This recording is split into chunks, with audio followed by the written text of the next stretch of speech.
Hey everybody, you are about to watch an amazing episode of Impact Theory with David Goggins. I love this episode more than I can tell you. I absolutely am blown away by David Goggins himself, but I want to give a full disclaimer. First of all, this man swears a lot, and when I say that, you know it's an issue. So if you have kids around you, now would be the time to get them out. Also, his worldview is ultra hardcore. I'm not recommending that everybody do what he does, which is pretty extreme, but I just wanted to give everybody a full warning ahead of time. But I think this man is incredible. But let it be said, you have been warned. And now, welcome to Impact Theory with David Goggins. Everybody, welcome to Impact Theory. You are here, my friends, because you believe that human potential is nearly limitless, but you know that having potential is not the same as actually doing something with it. So our goal with this show and company is to introduce you to the people and ideas that will help you actually execute on your dreams.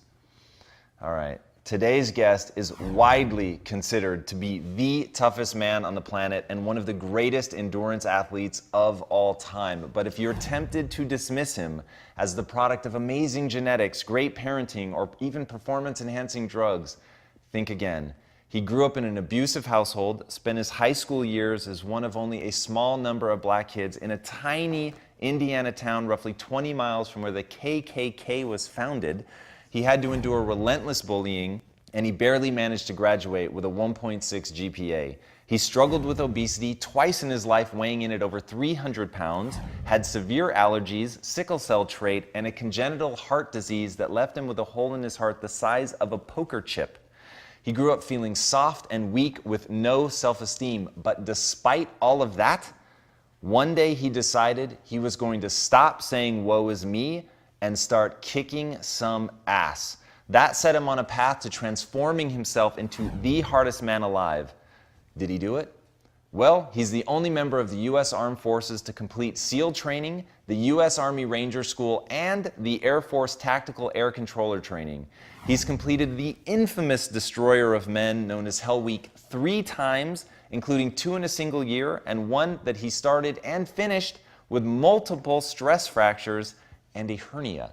He served in combat in Iraq, was the bodyguard for the Iraqi Prime Minister. He once held the Guinness World Record for most pull-ups in 24 hours at 4,030. He's run eight consecutive 100-mile races over 8 back-to-back weekends.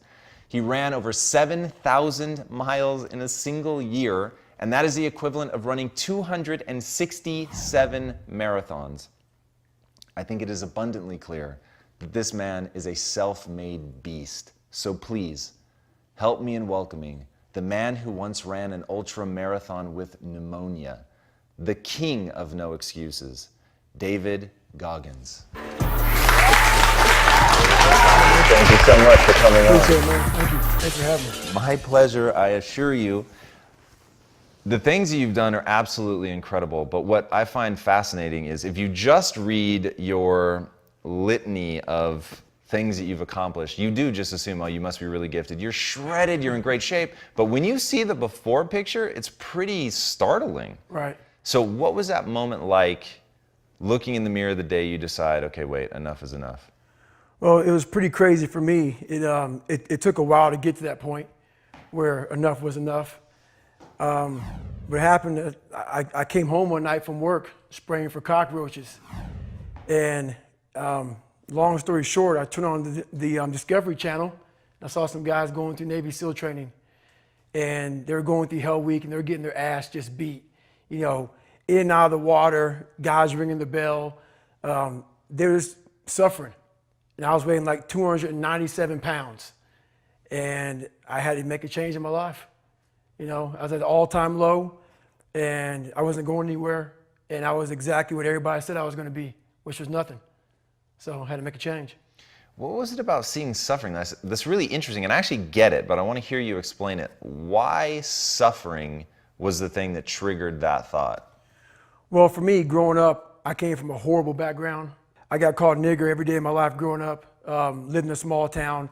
The Klan headquarters at that time was about 20 minutes from where I lived. One of the high ups in the KKK, son, sat behind me in 2 classes, so he called me nigger all the time. I got my first car, they spray painted nigger, we're gonna kill you on it. So I was just an insecure, scared kid. And the only way I could find myself was through putting myself through the worst thing possible.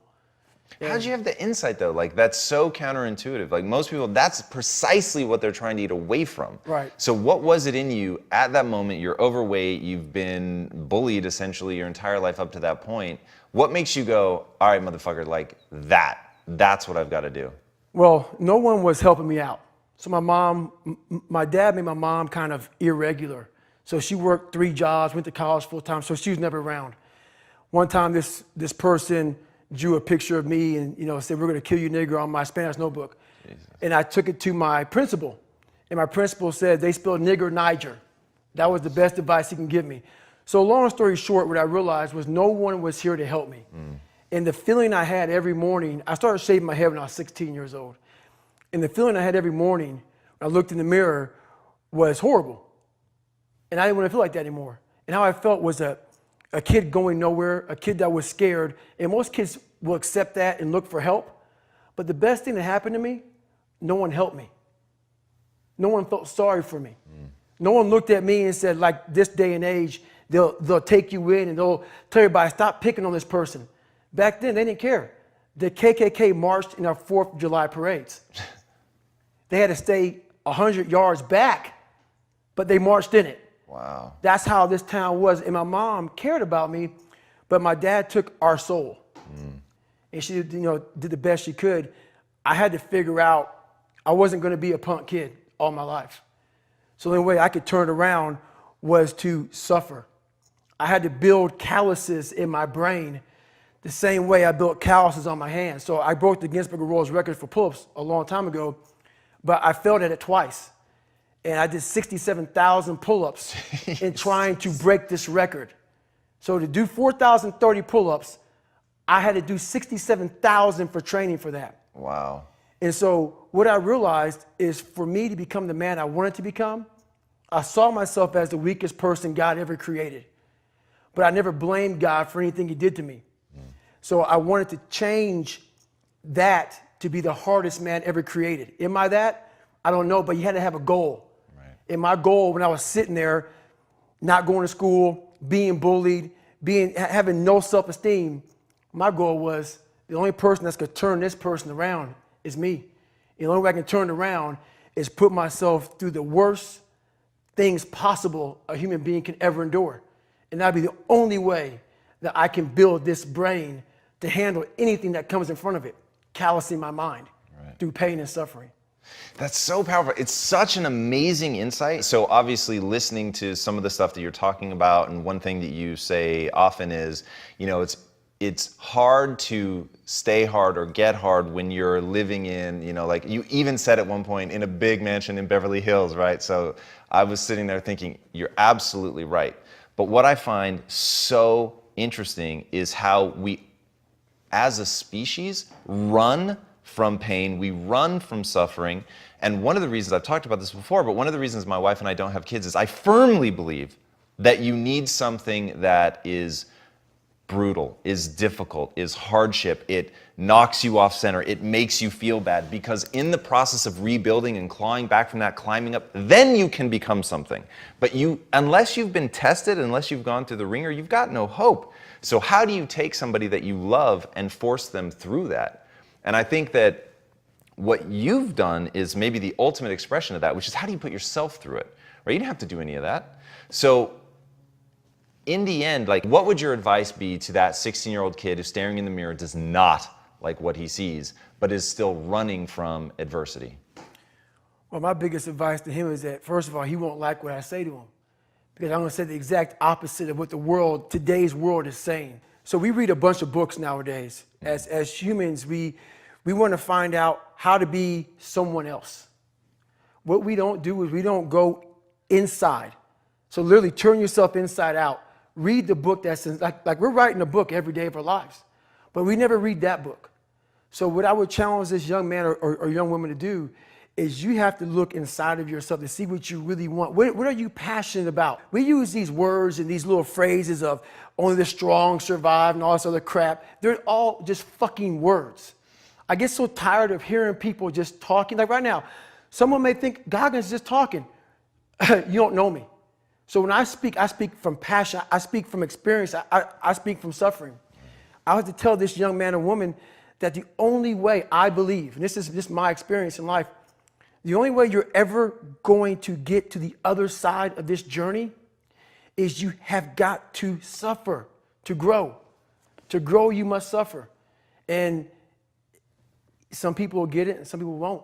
But they have to see what their journey is to start their journey. Several people live to be 100 years old and they have great lives and they have great kids. Their kids go to college and all sorts of stuff. But somewhere in their life, there was a point where they had a decision to make. They can go left or right on this path.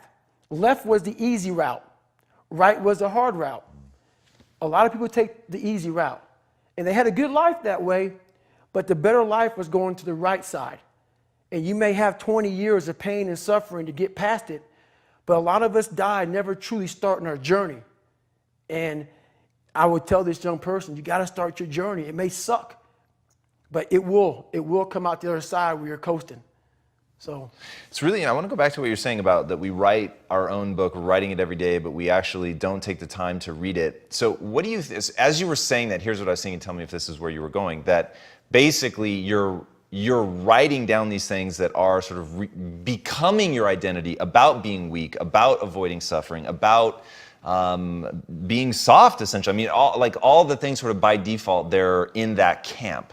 And as you were saying that, I was imagining you sort of taking that pen and beginning to write your own story and writing things that you knew, looking back on, that you would be proud of. Right. Like going through the military and doing the hardest training, some of the ultra endurance stuff that you've done, which is on broken feet. I mean, it's like so crazy. In fact, is that what you meant by writing that story? So what I meant by that is like every day we're seeing who we are as people. When I was growing up, I lied for people to accept me because I didn't accept myself. So I would make up stories so then you would accept me into your world. I would, everything I did was for someone else to like me. It wasn't until I started reading my own book about how pathetic I was as a human being. I could blame my dad, I can blame kids at school, I could blame having health issues, ADD, my mom not being around. Great mom, but she was doing her thing. Right. I could blame a lot of people. And that's the book I was reading. And I put it off on everybody else. It wasn't until I said, you know what, for me to fix this, I gotta read what the fuck is wrong with David Goggins. Not blame anybody. Read my book and say, okay, I'm afraid of my shadow. How can I overcome that? Go in the military, get your ass kicked, do things you hate to do, be uncomfortable every fucking day of your life. Roger that. I'm not the smartest kid in the world. Okay. Instead of somebody saying, oh no, you're smart. No, don't say that to yourself. I said to myself, no, I'm a dumb motherfucker. Okay, roger that. How you get smarter? Educate yourself. So the things that we run from the truth. We're running from the truth, man. So the only way I became successful was going towards the truth. As painful and as brutal as it is, it changed me. It allowed me to become, in my own right, who I am today. One of the most powerful things I think anybody can do, so I used to struggle with self-esteem, and my thing was I focused on being smart, and I just wasn't that smart. I focused on being right, and I was wrong a lot.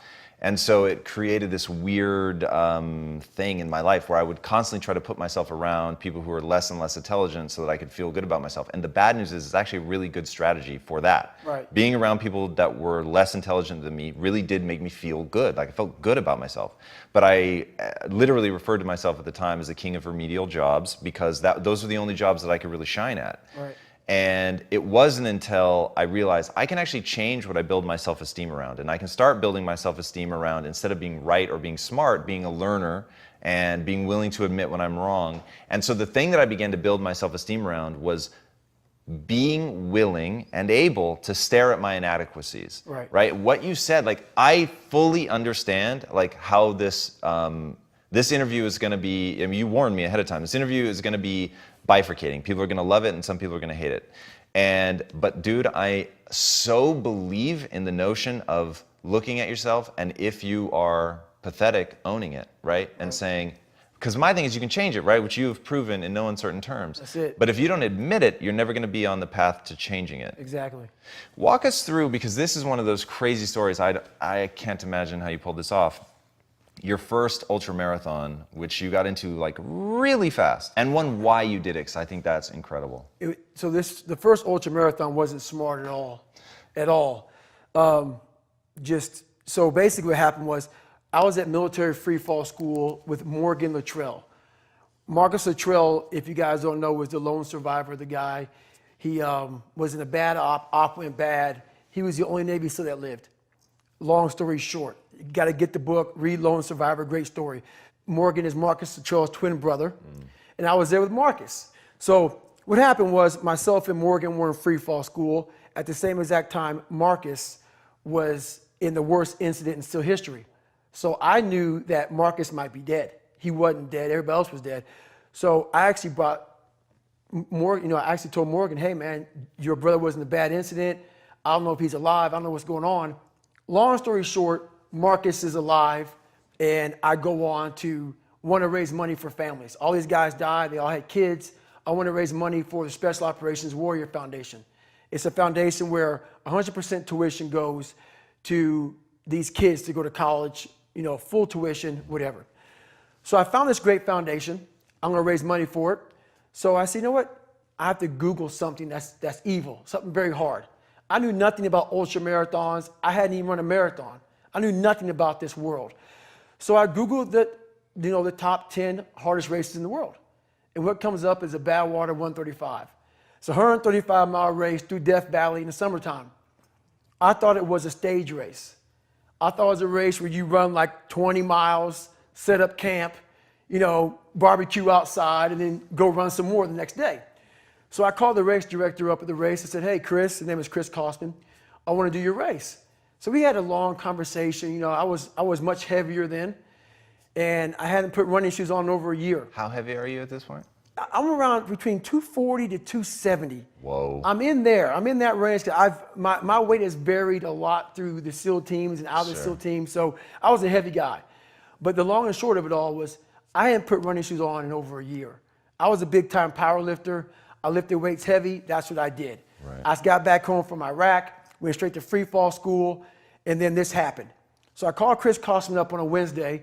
He says, look, man, the only way you can qualify for my race is to run 100 miles at one time in 24 hours or less. There happened to be a race that Saturday, so 4 days later. And he said, if you qualify by running 100 miles or less in 24 hours, I will consider you my race. I'm going to cut to the chase. I signed up for this race. It's called the San Diego One Day, where you run around a 1 mile track for 24 hours to see how many miles you can get. My goal was 100 miles.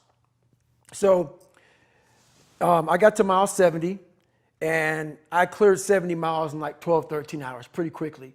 But I was done. My feet were broken. I was stress fractures, shin splints, muscles were tearing. I was in bad shape. I was eating Ritz crackers and drinking Mileplex. That's all I had. No water, didn't know what the hell I was doing out there. Had on some tube socks. It was just ridiculous. It was a clown show.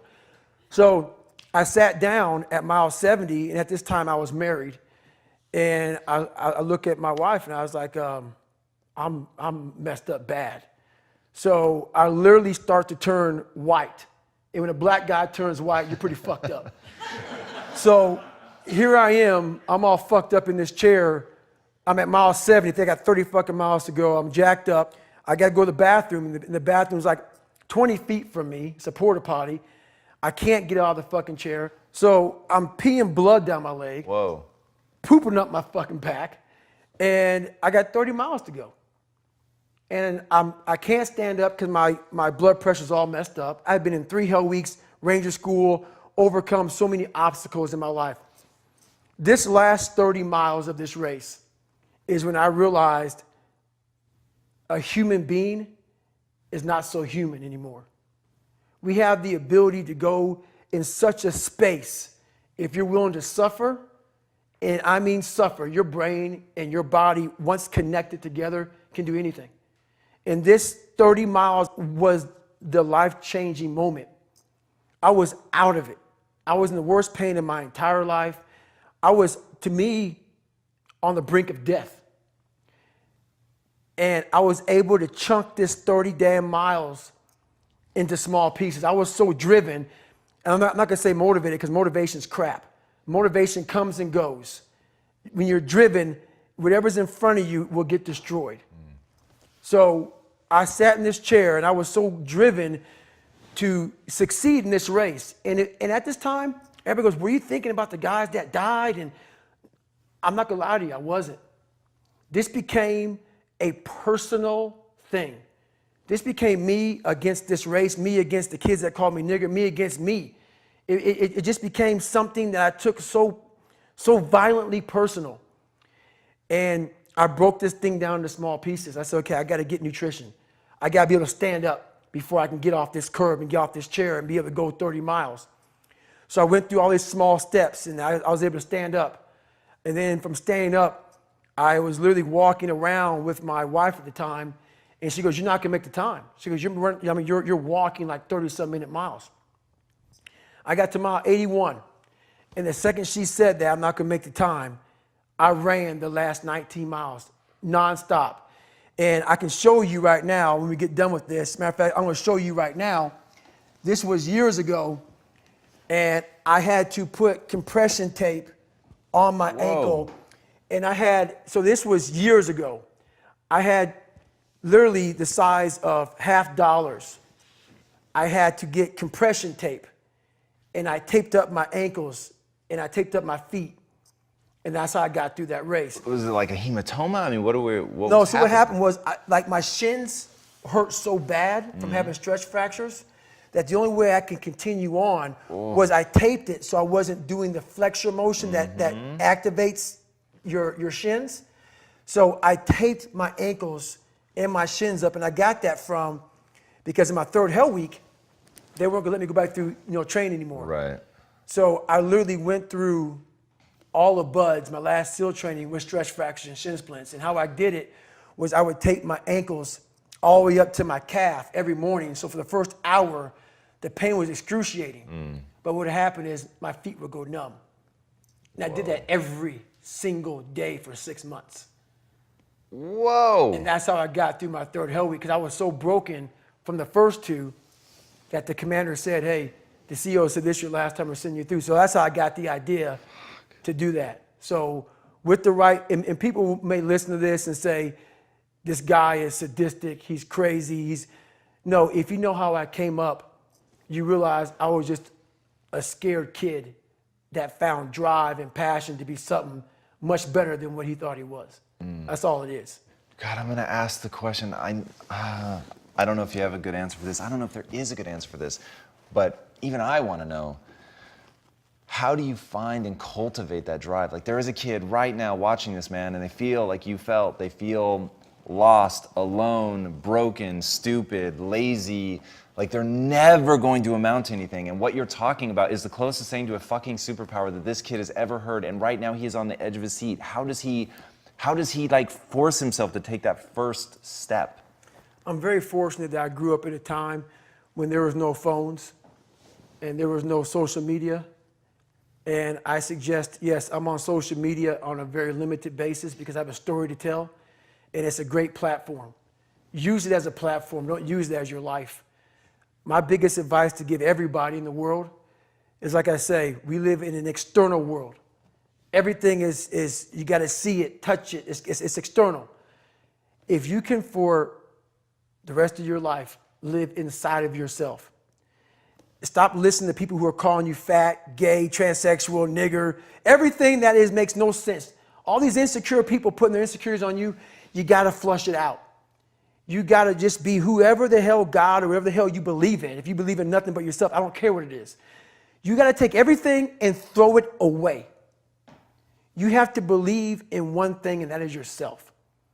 And I'm not saying don't believe in God or what you believe in, but right now, for you to find greatness in yourself, you're not gonna find it by looking in a book or by even hearing me. I may give you the spark, but you've got to go inside yourself to find it. And that means you gotta be quiet. Shut the fuck up, go in a room, stop talking, search your soul, search your mind, search your abilities, and you'll find it. But if you're not looking for it, you won't find it. So you gotta go start your journey. And the journey starts with you finding, why the hell am I here on this planet Earth? Why am I here? And if you don't know that, you will live the rest of your life searching, always asking the question, why? So on that last 19 miles, feet are broken, ankles are taped, shin splints, stress fractures. What are the words that are going through your mind? Are you in the cookie jar? I'm deep in the cookie jar, and the cookie jar is something that I've made up of all the failures of my life, all the things that I failed and I went back. I failed and I went back and I finally succeeded. All the things that kicked my ass. I put them all in the cookie jar because at times of hell, even the hardest men, in times of suffering, what we do is we forget how hard we really are. Because that's what suffering is. Suffering is a test. That's all it is. Suffering is the true test of life. And so that cookie jar travels in my brain. So whenever I get put in a situation where I have poopy pants, the woe is me mentality of, oh my God, life sucks. I take the 1 second decision. I step out of my life for 1 second, go in the cookie jar, pull up, oh, motherfucker, you were in 3 hell weeks and finished 2. One of those hell weeks, a guy died in because it was so bad. Oh, you are a motherfucking badass. You are. I put it back in the cookie jar and I remember who the fuck I really am. I'm not the kid that was called nigga. I'm not the scared kid. This is who I am. It's a reminder of who you truly are at the core of yourself. But what I was saying to myself the whole time on that track, and this is what I say to myself, self-talk and visualization are the 2 keys to my success. I believed for that last 19 miles, I was indestructible. Because I took myself in that chair, crapping up my back, peeing blood down my leg, shin splints, stress fractures. I use all that for motivation versus negativity. I use it for motivation. I said to myself, who on this fucking earth would still be going right now? You are. You are. You gotta be the hardest motherfucker on the planet. Is it true?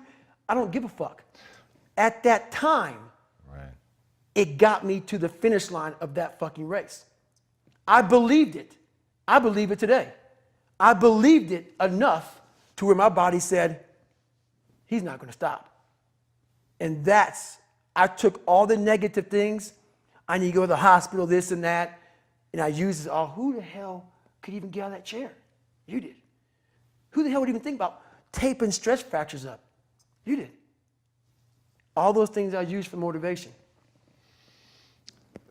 I'm going to use them for motivation. I mean, that's so fucking powerful. Talk to me about the dark side. It's something that I'm sure you take a lot of heat for. It's something that I think a lot about. I believe people should intentionally be motivated by beauty and rage. And so many people are afraid of the negative. What power have you found in the darkness? First, before I answer that question, I want to say, everybody listening to this, I'm the happiest man on the planet Earth. So people may take this as so many people do. We live in a very weakened society. So when they hear a throwback guy like me from back in the ancient days of Garanimals, they often think this guy is just whatever. So if you think that I'm some unhappy guy, you're wrong.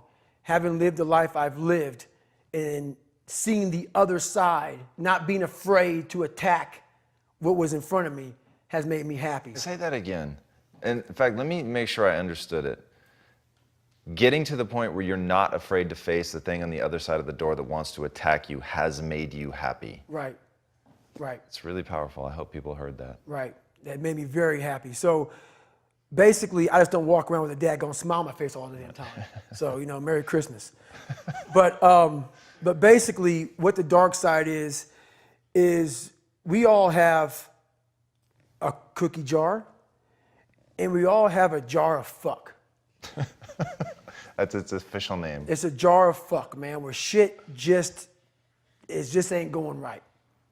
And in Hell Week, what they do in Hell Week, because this is where I really went to the dark side. What they do in Hell Week is they design Hell Week to find your flaws. And they do a really good job of that. It's 130 hours of continuous training. You may get 2 hours of sleep. And they beat the shit out of you and find everything wrong with your mentality. And then they start Hell Week. And that's the beauty of it. And for me, I'm not some naturally God-given guy. I don't have a great bit of talent in anything. So what got me through horrible times was the dark side. My name is David Goggins. I created Goggins. Goggins is the guy that can take anything you put in front of him. You want to break my motherfucking legs? So be it. I have a way of going to a place like I did in that race where all the pain and suffering that they put on top of me in Hell Week, I will reverse that pain and suffering and I will take your soul. So every instructor that put me through BUD/S, my job, what drove me was I wanted you to go home that night after you beat the living shit out of me and I smiled in your face. I wanted you to feel worse than I did and you were going home to a nice warm bed with your wife or your kids and a nice meal, and I was still out there in the grip, suffering for another 100 hours. I wanted you to think about me knowing that I'm comfortable being very unfucking comfortable. And I want you to think about when you went through fucking Hell Week, how uncomfortable you were and how bad you wanted to quit, knowing I'm not thinking that fucking way. So the dark side is something that I've designed. It's an evil place I can go that very few things can hurt me. I use the hurt you're trying to put on me, I flip it upside down and use it. You trying to use it for kryptonite? No. It's power pillars for me. I'm using it for strength. I just flip negative into positive. That's all it is. I heard you doing an interview one time and the person was trying to see the sort of empowerment, the beauty in that. And you were like, no, it's darkness. Mm-hmm. And one of the reasons that I'm utterly fascinated with comic books. And one of the reasons that I'm so intrigued by Batman is he literally uses the darkness, the sickness that he has over what happened to him and his family to propel him forward for decades to keep driving. And most people are broken by the bad things that happen to them. But every now and then there's a Goggins. There's somebody who understands how to use that power, to understands how, as a human being, it fucking drives you. Revenge is powerful. To be able to tap into that in a way that's controlled. That's right. But to be able to bring it in, to use it, to feel the energy. There is an intoxication to rage. And I don't think people are honest about it when they talk about it. There's a fucking intoxication to that. And if you can tap into it and leverage it, not get lost to it, which is why I know you always caveat it by saying, look, I'm a fucking happy guy. That's not what we're talking about right now. Right. But I'm a happy guy. Right. So you can't get overtaken by it. But it's there and it is so fucking powerful. It's real. That's why when you said before this whole thing started, you said I can be me. The second you said I can cuss and be me, and cussing, people say, man, you cuss all the fucking time. Why? Well, I hate to say it, the best way for me to get how I feel across, I can't sit here and say, you know what, yeah, I went through Hell Week and man, it was really hard. No, that motherfucker takes your damn soul, rips it inside out, and then they say, now we're going to fucking start. It allows me to express where I was at a point of my life. If I don't give you all of me, why the hell am I here? How will you learn from me? People take so much offense to me. You will never learn from people if we always tap dance around the truth. Oh God, I love that. We tap dance around the truth by finding the right words so I don't hurt you because you have thin skin. No, tighten up, people. It's okay. Trust me, it's okay. You might be called nigger one day. It's okay. You might be called some Jewish word or some faggot or gay word. It's okay.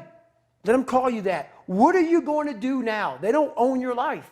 How are you going to control that now? How are you going to flip it upside down and say, Roger that, now I'm going to harness this shit and you'll read about me years from now? How?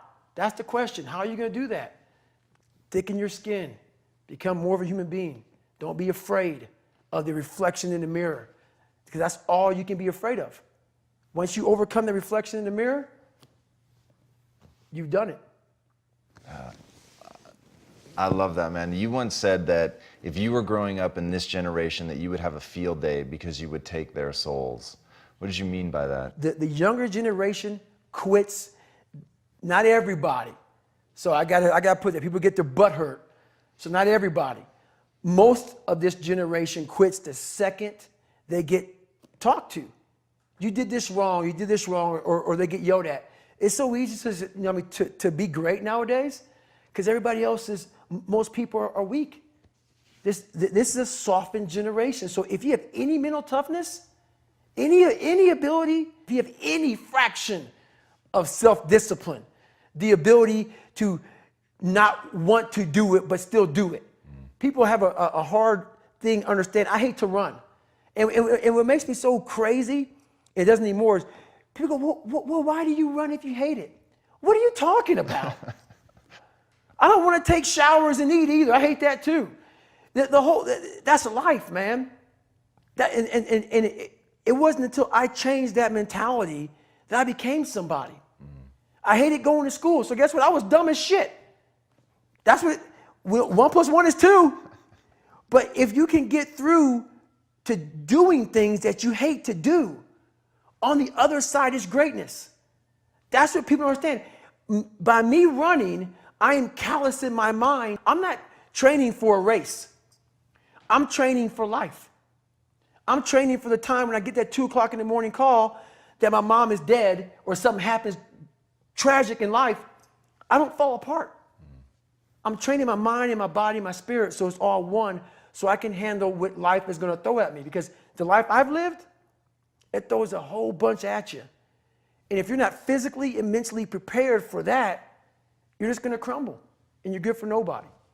Talk to me about what it takes to be on one side of a door in Iraq or anywhere, knowing on the other side of the door, people who are not afraid of you, they're ready for you to come in, and you still have, and they have guns, and you still have to breach that door. That's a great question. That's a very scary situation when you are on one side of the door and your mind is racing, because on the other side of that door, it could be no one. It could be 4 guys with 4 AK-47s. That door you're about to open could be booby-trapped. So once you open it, boom, your legs are gone.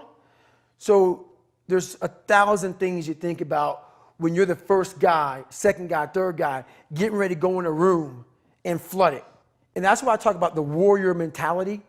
And that's why so many people are lost when I start talking. You have the right. You're lucky that you don't have to think like warriors think. You're very privileged. I chose this world to be a warrior, and I would choose it again if I came back to this world. But the mentality of a warrior is very different than normal mentality. You must be that person on that door, get ready to open it, thinking to yourself, if I die, so be it. The only way you can go in that door is knowing there's a great chance you're going to die. Like being a SEAL, you train with live ammo. You jump out of an airplane. Everything you do, you could die. So to be a warrior, why people don't understand me, I'm glad you don't understand me. Merry Christmas, good on you. Because being a warrior takes a whole different mindset. A whole different mindset to know that there's a great chance I may not be in the military. Like I was in for 21 years. I'm lucky. I'm very lucky that I'm alive, able to talk to you, able to still run. But when you sign up on that dotted line to be like a SEAL, your mentality changes. I may not live. You got to accept that. And that's the mentality you have. And that's what makes you a warrior. If you're scared to die, you're a bad warrior. And so what do you use to push through? Is that a Goggins moment? Is that finding the darkness? I'm going through hell, I'll become the devil if I have to? Like what is that moment? What are you pulling up inside? I'm pulling up a lot of the dark side of me, but I'm also looking at the guys to my left and to my right, realizing that we're here together, man. And I have to be strong for them, and they got to be strong for me. a lot of people, either you like me or you don't, even in the SEAL teams. But when you get to that door or you get on that mission or you get on that op, all that shit's out the door, man. You know, you do it honestly. I mean, people say all the time in these movies and shit, you really out there fighting for that guy beside you. And you can't be a coward. Because you know what? And this is how I look at everything I do now in life, and this sums it up. I hated jumping out of airplanes. I hated shooting guns. I hated the job as a Navy SEAL. But I did it because I wanted to change myself. Everything I do, I'm not really comfortable doing. But if you choose to go that route, to go be a Navy SEAL, you might as well go be the hardest motherfucker in the world. Because if you're choosing to do something, you have two routes. You can go there and be a little weak person and get through barely, and that's your reputation. Or you can go through the hardest guy you can possibly be, and that's your reputation. So my whole thing is, if you're going to choose to open that fucking door in Iraq or Afghanistan, open the motherfucker and go in hard. Because they're going to remember you by slowly opening it and peeking in. So if you're going to open it and you made the mind to open it, don't crack it open. Open the fucking door, go in. That's with life. If you're choosing to do something, attack it. Because they're going to remember you as not attacking it. So I want to be remembered. You can hate me, but there's one thing you can't say about me. I didn't attack it. So that's the mentality to have. If you're going to do something, you might as well attack it because you can do it anyway. Right. Do you use that in civilian life? Like, do you still employ the I'm going to attack it, I'm going to take their souls? Like, how does that play out in a non-combat zone? It still works for me in life as far as attacking things because no matter what I want to, no matter what avenue I choose, I want to be the very best. And the very best may not be I'm number one. The very best is, did I leave everything inside of me out there? So attacking is not like, oh, I want to win this or win that or be the best. The best is I'm running against myself in everything I do. And that's what I attack. I attack myself. I'm always questioning myself. I'm always holding myself accountable. Talk to me about the accountability mirror. So the accountability mirror is something that I kind of came up with in high school. Like I said, I started shaving my head when I was 16. And I got caught up in trying to impress so many people because no one liked me. So I developed so many different identities. Let me sag my pants. Let me pull my pants up. Let me talk this way or act this way or be this way or whatever the hell it may be. God, dog, there's so many different things I did to try to fit in with so many different groups that when you look in the mirror, that's the one person you can't lie to. So every morning I would shave my head thinking, God, I would reflect back on some of the lies I may have told somebody or some of the ways I acted that I didn't feel comfortable doing. And I did it to impress other normal people. The key word there is normal, everyday people. I was trying to make other people like me. How pathetic is that? So this mirror would always tell me, my reflection would say, God, you are a pathetic man. How does that feel every day to be this way? So I would just start having myself accountable. How did I attack today? How did I attack yesterday? And if I didn't do something I was proud of, I would write down a sticky note and I would fix it. So then my senior year in high school, it was a totally different David Goggins. Can you give an example of something that you wrote down and fixed? All right, there was a lunch table that I wanted to sit the cool guy lunch table, man. I wanted, even though everybody was calling me a nigger all the time, I wanted to try to act like somebody I wasn't so I could fit in. And I sold my soul to the devil, trying to act like, I'm David fucking Goggins. That's who I am. And so I wrote down on a piece of paper, fuck the table, sit by your fucking self. And that's what I did. And guess what happened? My table became a table people started sitting at. Because a whole bunch of people in that lunchroom felt exactly like I did. I had a laundry list of things that I write down in this fix. So I write it down and fix it. Were there things that you look to for role models, people that you were like taking ideas from, like why pull your pants up? If that's the popular style, like what was giving, either you were the single most insightful person I've ever met, which by the way is entirely possible having listened to enough of your material, or like you had a treasure trove of people that gave you great ideas.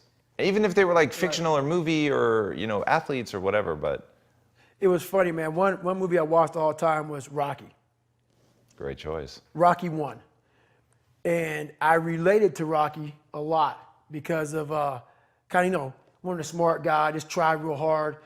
And the one scene that I related a lot of my life to, still to this day, was Rocky 1, round 14. And this is where I got taken souls from. If you look at round 14 of Rocky 1, Apollo is beating the shit out of Rocky. Rocky falls down in this corner. Mickey's saying, stay down, stay down. Rocky didn't hear a fucking soul. Apollo, after he knocked him down, turns around, hands in the air, like I finally knocked down this animal. Right. Apollo doesn't know it, but Rocky's getting up. Apollo turns around the second Rocky gets up. And Apollo looks at Rocky, and Apollo looks at him with a look of like Rocky just took his soul. Apollo shakes his head, and Rocky has his gloves and he motions towards Apollo. Come on, motherfucker, I'm still here. And this song comes on that I played. So when I broke the Guinness Book of World Records, it took me 17 hours to do 4,030 pull-ups. I listened to one song for 17 hours. 2 minutes and 17 seconds. Dun, dun, dun, dun, dun, dun. I listened to that song for 17 hours, wow, nonstop, on repeat.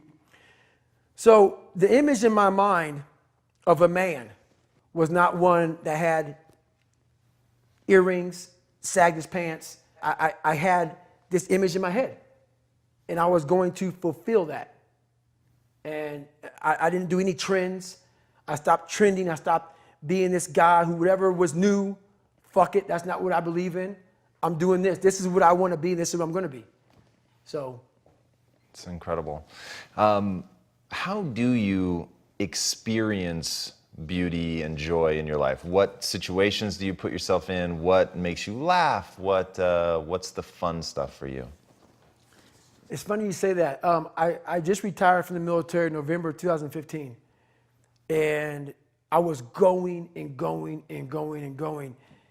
And I never really, I was a happy guy, but I'm never in the moment of like sitting back and I want to travel here to have fun or do this or that. I've never been that person.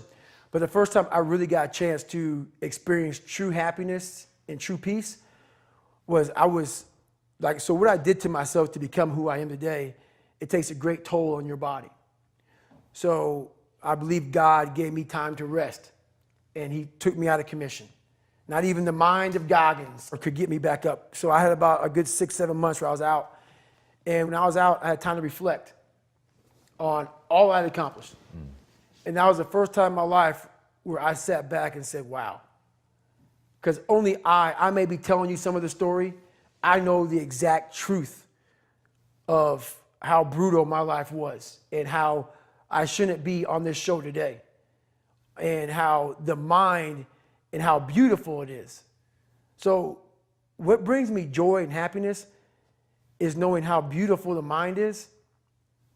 And I'm one of the few people that didn't read about it, didn't experience it through some drug. I got to experience the beauty of true fucking willpower. True fuck you, I'm going to fail, I'm going to fucking fail, I'm going to fucking fail, I'm going to fucking fail, and I will succeed.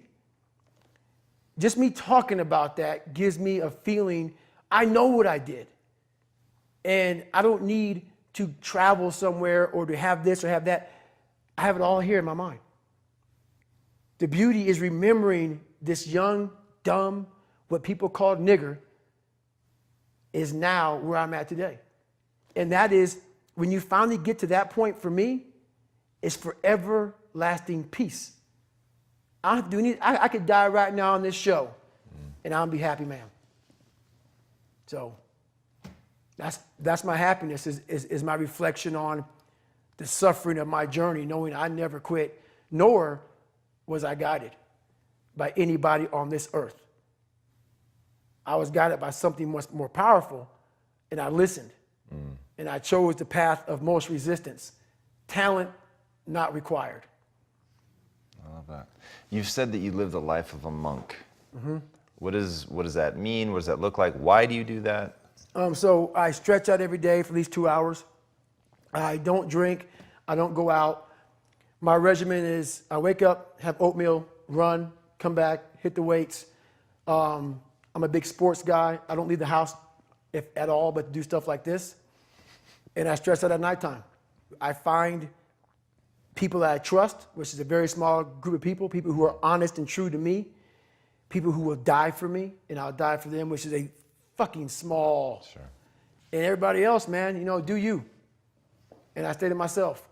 And I let you do you. I don't judge people. I don't criticize you. You want to be a douchebag and be an ass and not love this country, do whatever you want to do? I don't care, man. I fought for this country for you to do you. And I am all about you doing you because I'm going to fucking do me. And I'm going to do me until I'm fucking dead. And I believe I earned the right. A lot of people haven't earned the right. Just because you live in this country, I mean, you earned the right. You gotta live a little bit. Live. And then have something to say or shut the fuck up, So if you had, this may be impossible to answer, but if you had that same kid from earlier, he wants to take that first step, you want him to go experience some life, what one specific thing would you tell him to go do? I'd first ask the kid, who are you? At the core of your soul. And if he can't answer that question, our conversation's over. Because I can't say shit to him. Right. If you don't know who you are, I can't tell you who you are. What's the next phase of your life look like? You can't imagine how intrigued I am to watch you over the next 5 to 10 years. Well, honestly, I'm blessed enough to have survived the life I lived and to come out the other side with a bunch of knowledge. So hopefully I can help people that believe that they're much less than what they truly are. Help them find greatness in themselves. And greatness isn't running 200 miles at a time or doing 4,000 pull-ups or being a SEAL. Greatness is whatever the hell you dreamed of in your own mind. You got to first see it. You got to first create this vision in your mind. And then that's when I come into play. Once you create this vision in your mind, it's how am I going to get there now? And that's when I come into play. But first you got to create your own vision. And then it's not external. It's the vision created is inside of you. So until you create that, I'm nobody to you. Are you writing a book? I'm slowly writing a book right now. It's taking me 4 or 5 years because I have so many things to talk about. It's going to be probably several books. But the first book will probably be about my life story, how I came up, and a few lessons learned along the way. But, I have so much to talk about, so much to say, just to give people a lot more than hope. Right. So. All right. Before my last question, where can these guys find you online? DavidGoggins.com. Instagram is David Goggins, or Facebook's David Goggins, @David Goggins. You'll find me. Go on there, look for David Goggins. Google me. They will find you. There's so much amazing stuff on you. All right, so last question. What is the impact that you want to have on the world? The impact I want to have on the world it's a great question, man. And it's a question that I've been asked a million times. And I have several answers for it. But the biggest one is we are all great. No matter if you think you're dumb, no matter if you think you're fat, no matter if you are fat, no matter if you've been bullied, or no matter if you just got back from Iraq or Afghanistan and you have no legs or your arms or whatever, man, we all have greatness. You got to find the courage. You got to find the courage to put your Bose headphones on and silence the noise out of this world and to find it. And to find it because it's out there, but it's going to take hard work, courage, self-discipline. It's going to take all the non-cognitive skills. All the non-cognitive skills to be great. Smart is good, all this stuff is good. That's all cognitive. It's the non-cognitive skills that set you apart from everybody else. And that's what it's all about. Man, David, thank you so much for Thank you. coming on the show, Appreciate it. man. That Thank was incredible. Guys, this is one of those times where, as I was researching him, I literally felt like I should be doing this in a bucket of ice water or something. And I'm actually only mean that sort of tongue in cheek. I fasted through most of my prep because it felt right to put myself in a more difficult situation while I was doing that. It really makes me want to find more ways to go through hardship. And that's one of the things I really hope you guys take away from him, is how you can totally create yourself. And I experienced him in reverse. So I saw all of the amazing things that he had done, all of the races that he had won, going through Hell Week 3 times, the succeeding in 3 different branches of the military, nobody ever doing that before, the pull-up record, all of it, and then found out that he had struggled through everything. And you realize how insidiously and how quietly the idea that somebody is just better than you, they're more genetically gifted than you, slips into your mind as a way of letting you off the hook. Not as a way of making them more extraordinary, but you make them extraordinary as a way of letting you off the hook. And so hearing all the things that he had to go through, and one thing that didn't even come up in the show, he did most of the amazing endurance stuff before he had his heart fixed. So his heart was literally existing at 60% capacity. He still did all of that. This is a man who peed blood and got up and kept running for 30 more miles. If that kind of thing doesn't inspire you to look inward and to really take control of your own story, to realize that you can sculpt yourself into anything you want, it doesn't have to be Goggins. But to see in that the power of both beauty and rage, to see in that the malleability of the human spirit, to see in that the power of the human spirit to turn you into anyone that you want to become, that is this man's story, and I hope that you guys heard it. There were so many incredible things, so many times that I got the chills, so many times that I saw another tool that I could take and use in my own life, and I hope you guys got that much out of it as I did. All right, if you haven't already, be sure to subscribe, and until next time, my friends, be legendary. Take care. David, thank you so much. Hey everybody, thanks so much for joining us for another episode of Impact Theory. If this content is adding value to your life, our one ask is that you go to iTunes and Stitcher and rate and review.